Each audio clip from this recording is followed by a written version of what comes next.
live this morning. Live this morning. We're going to be talking about Brew 360. If you're not aware, maybe your impressions are aware. If you're not aware, LinkedIn made a change to the algorithm on their platform, and it messed with how we understand LinkedIn. It's not just like, oh, a little tweak. It's a fundamental change. And if you judge your content by the old rules, you'll be extremely disappointed. Extremely disappointed. So what I thought I'd do this morning is kind of give you some of the takeaways of why it's good. And, I've been on LinkedIn for a very, very long time. I've been posting daily for 10 years. And so even I have noticed the massive shift. And when you're used to getting 100,000, 150,000 views on every post, and it drops to 30,000 if you're lucky, you kind of go, what am I doing wrong? What's changed? Why is this not working? And you start to second guess yourself. Well, actually, Brew 360, in one sense, by the metrics that you're seeing, it looks worse. But actually, it's better. And I want to break down some of the key points that are really important for you on Brew 360 this morning. Unfortunately, the chat broke on my live, so I can't see the chat. So I'm not being ignorant if you're asking questions. I just can't see it because I'm streaming to a few channels at the same time. But I'll go back and reply to all the questions after. So look. What does this change mean? And I know it's a little old now. I've spoke about it a couple of times, but there's still a lot of people who don't fully understand it. So look, Brew 360, if you think about old algorithms, they were based off very basic signals. Just think about it like basic signals. So likes, comments, hashtags, followers, follower count, past engagement. It was basic signals. So that's how the algorithm looked at them signals and went, oh, this is good, or you'll like this because you liked those. So the signals were very basic. And of course, LinkedIn, like every other social media platform, yes, it's a social media platform, wants to retain the users. Just like a TV channel or a SaaS tool wants to retain its user base. And so the iteration or the new algorithm, Brew 360, its job is to basically help the platform retain users. And it chooses our content based on the AI's way of understanding what will retain the user, what will keep them on the platform, what will keep them engaged and consuming. So it's looking, right, and going, which post, there's a user scrolling on LinkedIn right now, which post should I put in front of them that will keep them on the platform? That's what all algorithms are designed to do. But Brew 360 is now AI. So instead of having all these basic signals, the AI can read posts, it can read profiles, it can understand things in way much more granular detail. It can look at a specific post and go, that one's more likely to retain that kind of person. And so what you're seeing is the feeds are almost, whereas before it might be broadly tailored, now it can be ultra tailored. And just switching for a moment, Facebook is incredible at this. Like if you look and scroll on Facebook now, what you get is content that actually is interesting. And many of you don't use Facebook. I use it a lot. It's almost becoming my second channel. I know that sounds really strange, but I get way more traction there than Instagram. So Facebook's making a resurgence, but their algorithm is very good. So literally, I could be looking at something and then within a few seconds, the feed changes to more stuff like that I'm interested in. So this is LinkedIn's version of hyper-specific feeds. So for us trying to put our message out there, we've got to think about and understand how this Brew 360 works. So one, we get in front of the right people. So the first thing is that Brew 360, because it's understanding what the content's about, it can now understand what is substance. And so the days of having to be gimmicky and stuff like that, yes, that still works because it engages people. But actually, you just being really solid in your knowledge is really important. Instead of, if you give generic tips and stuff like that, it will get lost. So this is where it's important that you share insights, share things that are interesting and helpful for your target audience. If you don't have a target audience, that's really hard. If you've got multiple target audiences, that's really hard because you will flit and the algorithm will see you flitting between different audiences.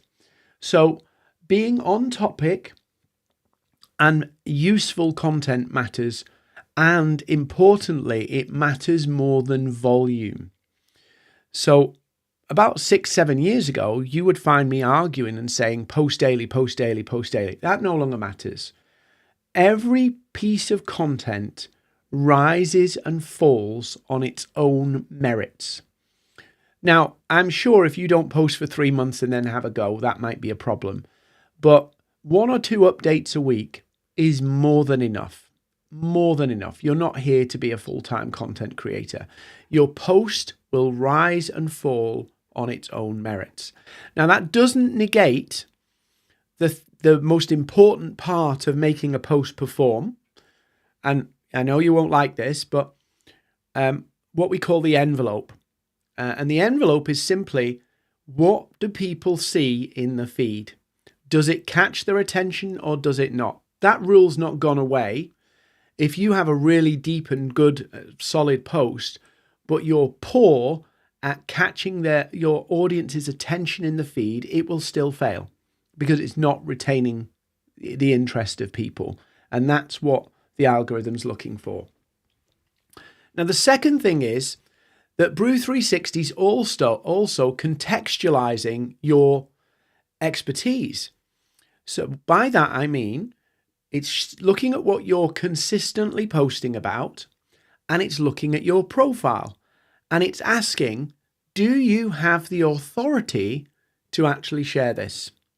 Based on your history, what you've done, who you are, what you say about yourself on your profile, it's deciding, is your profile, is your content authoritative? In other words, do you know what you're talking about? So LinkedIn is looking at your profile, trying to decide who you are about, what you're about and who you're about. And this is why I spend so much time talking to my clients about, hey, you cannot talk to everybody anymore. You cannot talk to 5 different personas. You cannot sell easily 5 different things because you confuse LinkedIn about what you're about, and then your content goes all over the show. Or, worse, you actually confuse the people.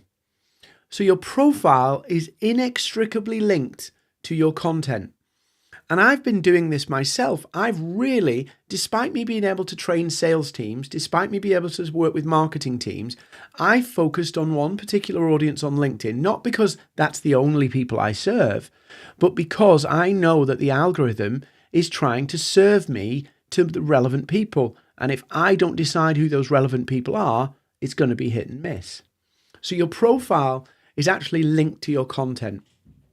So if I'm talking about social selling and LinkedIn, and then I switch and start talking about Instagram, LinkedIn will see that as a conflict. So yes, sure, you can talk about the office dog every now and then and bits of, off-topic pieces.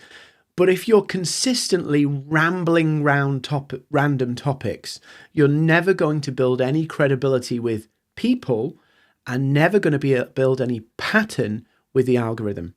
Now you see this on LinkedIn, on Instagram too, by the way. And I'm doing a project at the moment on Instagram because I've gone all over the show talking about all different things. because I can't make my mind up what I want to do with my Instagram, being honest, right? Guess what? My posts land nowhere. And so I'm currently going through a process of talking about the same thing over and over and over again to get back on track. So your profile really matters, and that consistent message. Then the next thing is, right, and everybody hates this. Everybody hates this. Even I hate this, right? That actually owning a corner of a market is probably your best tactic on LinkedIn now. So if you're a salesperson, a coach, a marketeer, it's actually very, very difficult with a profile to actually effectively talk about multiple things. I know I've mentioned this already, but you want to anchor to a few core topics and just circle them. Yeah. Circle them so that you become known for those topics. And that is difficult because, you know, in the real world, I've got lots of things to sell. You've got lots of things to sell. You've got depth of knowledge in multiple areas, but you want to kind of pick a few topics and circle them. And in my newsletter I put out yesterday on Substack, I talked about my obsession with 2 Taylor Swift songs. But I broke down a content strategy there that kind of mirrors how Taylor Swift does her stuff. And if you notice, she circles 4 or 5 themes in all her music. And that's why she's built this die-hard group of people. And the same is true on LinkedIn, rotating around a few topics that are kind of linked. They have to be linked. You can't go, oh, I talk about Instagram and now I'll talk about LinkedIn. They have to kind of be linked. But social selling, personal branding, content, LinkedIn, they kind of link together. But you've got to circle a few topics. It's really, really important. And that's how you punch through all the noise. If you've been sat there going, do you know what? My impressions are down, my engagement's down. I must have to do some more funny stuff, or I must have to do more stuff like these influencers. No. What you need to do is actually narrow down and punch through.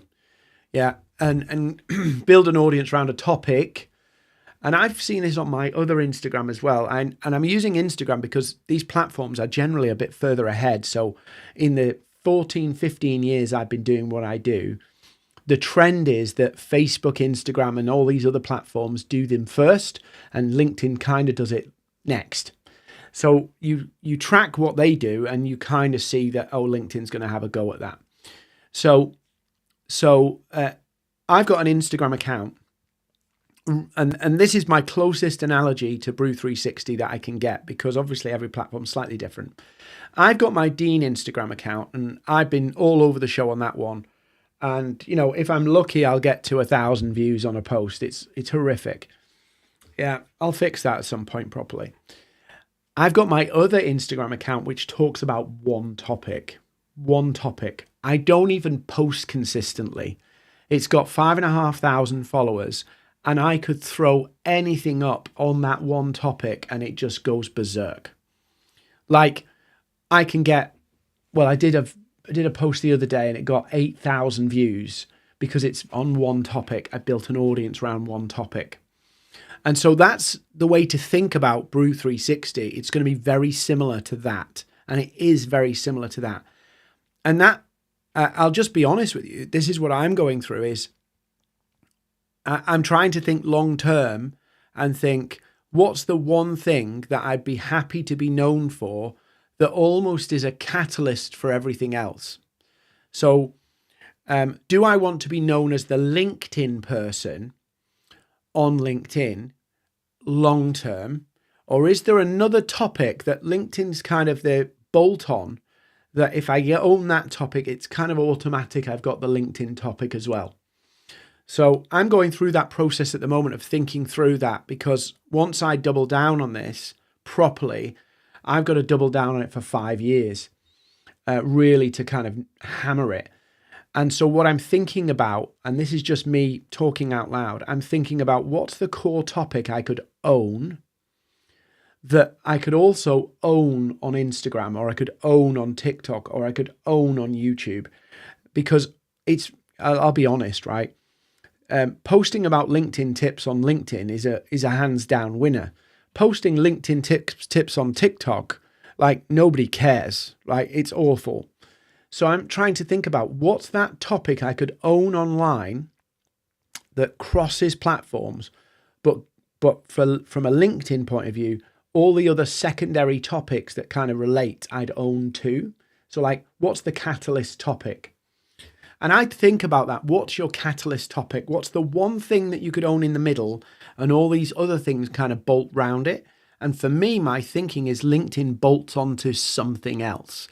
And I'm trying to just nail down what that something else is in the middle that isn't wishy-washy vague, but actually it's something concrete that somebody could say, oh yeah, that Dean, he's the guy. And that's what I'm going through at the moment to try and nail that. And my plan is to kind of come down on one side by January, so that 2026 I hit it hard. Big tangent there, sorry. So the next one about Brew 360 is that engagement quality actually counts. In other words, it's the quality of the engagement, not just raw engagement. So depth of engagement. So things like likes and reactions are shallow engagement. Comments are deeper, but posts that create big discussions do the best. Long comments, saves, sends, profile views, things that get people looking and inquisitive and thinking is what the platform wants because they stay on the platform. So the model rewards depth more than raw engagement. Now, I'll just talk a little bit about your everybody's favorite influencers on LinkedIn. There is, and there has been, a group of people on LinkedIn for a while who brute force the algorithm. They actually sell a program, and it's brute force. In other words, if you overwhelm the algorithm with likes and comments, even if they're shallow, even if they look like AI, the algorithm responds to it. And you've seen, many people doing engagement pods and all that kind of stuff. And, I have no axe to grind against people who go, do you know what? I'm going to get a couple of people to help me out, give this post a little bit of push. I have no problem with that. But there is some organized and semi-not organized engagement pods on LinkedIn. I would not join them. A little bit of a push from a few friends, no big deal. Nobody cares. That's going to help a little bit. But if you start to get into that mass orchestrated engagement, it risks all your content going to people who are just engaging to help you because you help them. And so there's been for a long time formal engagement pods, but there's also been like unofficial ones where, I'll like and comment on you because I know you're going to like and comment back. It's not official, it's not guaranteed, but people do it. That's not going to work anymore, because if people are engaging because they feel obliged, the depth of engagement, the retention of that consumption will be shallow. And so the algorithm will spot that, just like the algorithm is capping people from commenting because they comment too many times. So the quality of the engagement you get will matter. In other words, the depth, how much time they spend, how long the comments are. Did they send it? Did they save it? Did they look at your profile? It's not just going to be a great post, thanks for sharing. That said, excuse me, early relevant interactions still do help. And by that, I mean, right, who engages first, right? So let's say, for an example, and this is where the engagement pod could bite you in the ass. Let's say your engagement pod friends, or the people you outbound comment on to get them to outbound comment back, like a you scratch my back, I'll scratch yours, in whatever form. If they're the first people to engage, it risks that actually you're telling the algorithm these are the kinds of people who like my posts. And so inadvertently, you could get reach and engagement and impressions, but from the wrong people. So it's much better to have your target audience engaging. It's much better to get people in your industry engaging than just random people engaging to give you a boost. Yeah, so it is true that early engagement still matters, but it can also skew people away and go the wrong direction. So be careful with that you don't end up inadvertently getting loads of engagement, I tell you what, it's really funny. Some of the LinkedIn gurus, I look at their posts and all of the people engaging are LinkedIn gurus. And you know, mini-me's, as I would say. I know that's a bit derogatory, but like you've got somebody with 150,000 followers who's a sales guru. And then you've got B2B sales training, mini guru with 10,000, mini guru. And in effect, what I've discovered, and this used to bug me, like, why would you do this? Why would you get loads of people on your posts who basically do what you do? And I didn't realize what they were doing. And I was a bit stupid about it. They're not actually selling to the market. They're selling to their mini-me's. So they're going, hey, I've just made 6 figures as a sales trainer. Here's all my tips. And I've got a course on how. And what they're doing is they're selling basically like a Ponzi scheme. You can be me. So most of their sales actually come from people wanting to do what they do, but aren't at their level. So they're basically selling to a level down. They're selling to a mini-me. I didn't realize this. Whereas I sell to actual businesses, I don't sell LinkedIn training, how to build a LinkedIn training business to a LinkedIn trainer. I sell LinkedIn and social selling to help people actually win business. I didn't get that. So early relevant interactions, you want more of your target audience. So if you were doing an outbound commenting strategy, focus on your target market. Go and engage with them. Because it's still true that if you're interacting with people and they're interacting with you, they're the most likely people to see you. So if you are going to outbound comment, don't go and outbound comment on your friendly influencers. Don't go and outbound comment on people who are doing the same thing as you. Go and outbound comment on people who are potential customers. It builds more trust. And if they respond, they're going to see you more regularly. So focus on what moves the needle. And for most people, what moves the needle is not more impressions, it's more leads, it's more conversations. So outbound comment with people who are actually your customers. And what you'll find, just being real about this, your customers will not post as much as influencers.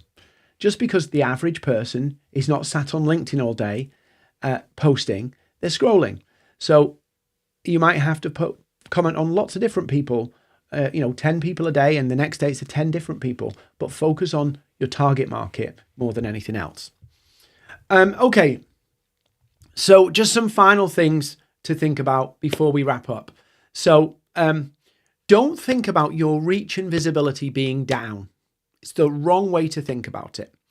First off, remember that now posts will be around for longer. Yeah. So if you're running timed promos, you need to think that a post life, whereas a post would probably be done within 2 or 3 days in the old world, it now could be around for 2 or 3 weeks. So you have to factor that in, that posts will keep going and growing for a longer period. So if you're judging your post by how did it do in the first 24 hours, you're going to be disappointed. If you look at how did it do over the last 3 weeks, you're probably going to be thinking a bit better about it. So that's the first thing. But also don't think about reach being down. Think about relevance being up.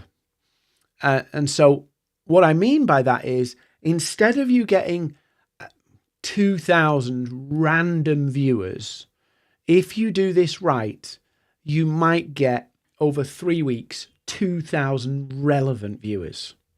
Yeah. So your post will be around for a longer period. That's why you don't need to do as many. That's number one. Number two, the reach and visibility you will get if you do this right, you will get more relevant viewers. So actually you'll be able to convert with a smaller audience. And I've been talking about this quite a bit and people don't get it. If you go focused, you'll be able to win with a smaller audience. And that is the game both on Instagram now. That is the game on Facebook right now. That's where it's going. It's going bubbles. Yeah. So if you look at brands would rather spend money with micro influencers now than large influencers because their ROI is better.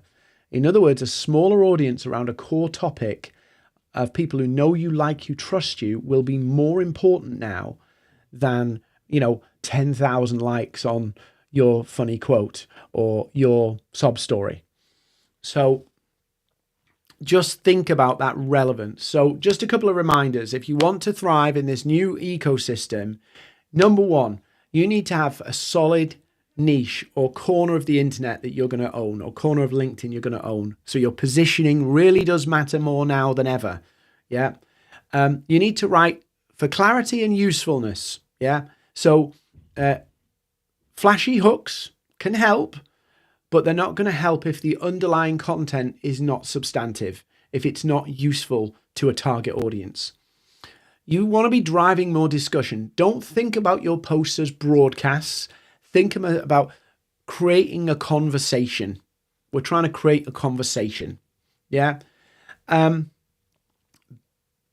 it comes to comments, when you do get comments, think about how you don't just acknowledge the comment. How do you generate a discussion with that? How do you keep that conversation going?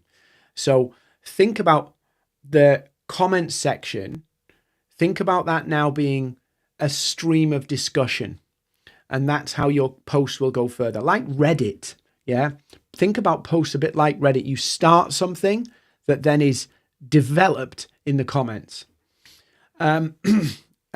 Engagement pods, any kind of forced brute activity behavior, the algorithm is wise enough to spot that. A few people helping you out, a few people. Like if you're a couple of your colleagues or something like that, no big deal. But if you're starting to go, how do I get 50 people to engage with me so they engage back? You're missing the point. The algorithm is smart enough to go, okay, you want to play that game, I'll make sure those people see you. And then you're in the feed of people who don't really care about your content. And then think about the audience over the number of the audience. Yeah. Think about, am I building a little community of people who are the right people who value my expertise? So that's my take on Brew 360. I do think it's a big opportunity for the average LinkedIn user. I think it's a kick in the teeth for the creators. And I don't know whether LinkedIn watches my stuff, but I think LinkedIn made a terrible mistake a few years ago when they said, let's build a creator community. I think they made a terrible mistake because what happened was they incentivized people to play lots of games, to grow followers and to build that creator status. But here's the mistake I believe they made. I believe the mistake they made was they prioritized creators in an attempt to try and get more of their user base to post. In other words, if you saw these big creators, they would create the aspirational desire to, I want that, and everybody would grow. And to some extent, they were successful in that by building these creators and allowing these creator bubbles to form inside LinkedIn. They did actually incentivize more people to post. Unfortunately, they incentivized more people who basically are jumping on topics that are just easy topics. And so you've seen the quality of the content go down. The fact that, it's perverse in one sense that the people who perform best on social media are people who talk about growing on social media. Like, it's stupid. It's stupid, really. But they allow that to happen, I think, because it gives people tips so that they get incentivized to chase and go down that rabbit hole. But I think where LinkedIn went wrong is that they allowed it to go too far to the point where it demoralized the average user. And so you've got really clever, smart people with good insights, putting stuff out, trying to share valuable stuff, and then seeing people post it about, I built a 6-figure business in 3 hours doing these three basic platitudinal tips. And what you saw and what you see is some people going, this is shit. That this stuff, this empty stuff that doesn't actually move you any further forward. It's feel-good content, but it doesn't actually move you any further forward, is beating serious, useful, thinking content that helps you shape the way you think and change the way you think.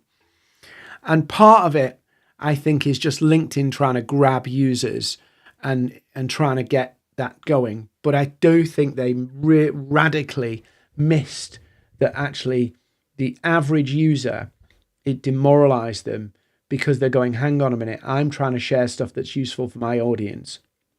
Why is this getting zero attention? And then somebody just posts random stuff that, let's be honest, is very, very shallow, and it just blows up.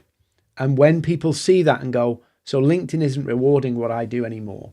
LinkedIn doesn't want what I do. So you end up with a glut of people.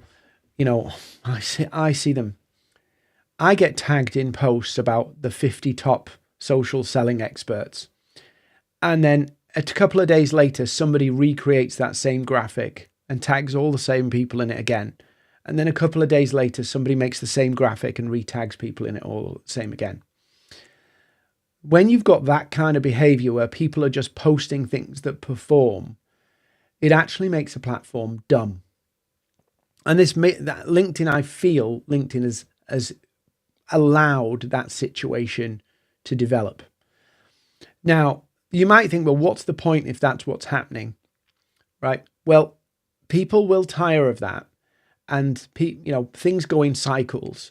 And at the moment, this kind of cycle is do what works, post what works. But there's a new cycle coming. Brew 360 is part of it, and this new cycle will actually be serious stuff. It doesn't mean boring stuff. It's still got to be, entertain a human. But people will crave not more of this stuff. I want something more meaningful, something more meaty. And so we're going on a journey. And Brew 360, don't see it as, LinkedIn's just made it harder. In fact, for the average user, LinkedIn's just made it easier. If you know what you're talking about, if you've got a target audience and you've got focus and you've got expertise and knowledge, you're good. So this has turned into a bit of a longer live than I thought it would be. So apologies if I've whittled on. I just thought this would be useful for you to understand both where I'm seeing it and where it applies to you. And I've done articles on it, but I hate writing long waffly articles. I'd rather waffle on the live. So look, have a great weekend. If we don't interact on any socials between now and Christmas, have a great Christmas holidays if you're American. Have a great 2026. I'll be working on picking that one thing that I'm going to nail that kind of catalysts all the other stuff. So watch this space. But have a great Christmas. Thanks for watching. Appreciate you all. And I will come back to the comments, reply to all the comments a little bit later. I just can't see them on the screen as I'm going, but have a great day.